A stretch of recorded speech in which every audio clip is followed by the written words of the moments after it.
and the far-flung empires that we control, we didn't have a telephone, a cell phone we could call, or we could send a letter, but we relied on the human being to bring us information, and the quality of a good leader is his ability to listen. You can't be a good teacher unless you can be a good listener. So they would listen to what was happening in other areas, and they would make their decisions. So the British looked at this. How can we, the small British, rule these millions of black Africans? And so they came in, they give it a fancy name called indirect rule.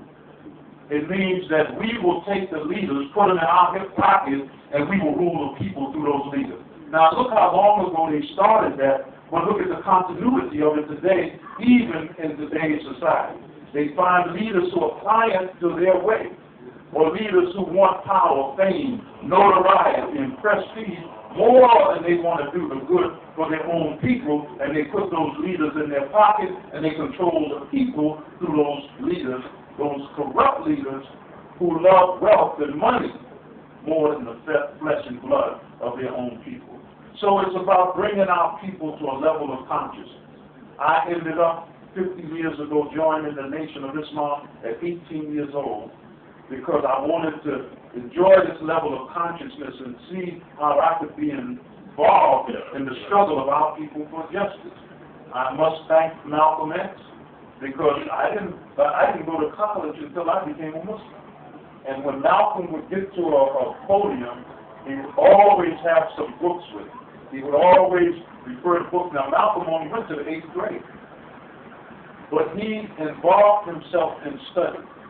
And the thing about reading and studying and bringing your mind to a level of consciousness means that you can see what other people may not be able to see.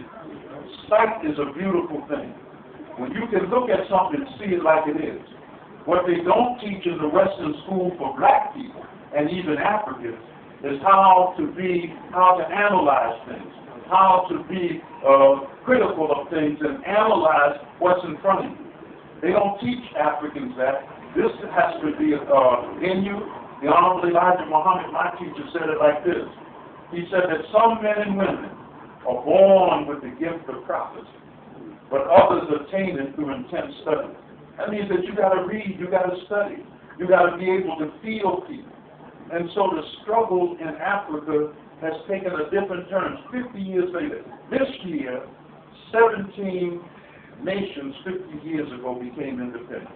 And when you do a spoke of Africa, even though we got the African Union, and we're wrestling with it right now, here we're talking about uniting all of Africa to move forward, and here the West is pushing a vote to break up the Sudan, to break up Somalia into 3 pieces, to break the Sudan up into 3 pieces. Darfur, an independent country, they want Darfur, not because of the oil and the gold that's in Darfur, but the number one thing that the Israelis want, they want the water there. That's why the Israelis have opened their borders. Now imagine their hatred of Muslims and Islam, but they open their borders, and you got Muslims from Darfur crossing Egypt and going into Israel, and they're setting up colonies, putting them on welfare. Do you think that they did that because they love these poor people who are suffering in Darfur? Give me a break when they're killing thousands of Palestinians. No.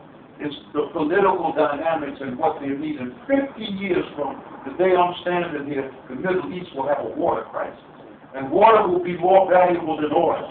And under the floor of Africa, starting in Libya, going into Nigeria, and parts of the Sudan, there's a tremendous amount of water. And they want to tap that water to feed it to the Middle East. That's their ultimate goal, because these Western people, and you have to give them credit, they don't think about the here and now. We are people for here and now. That's why there's so much corruption.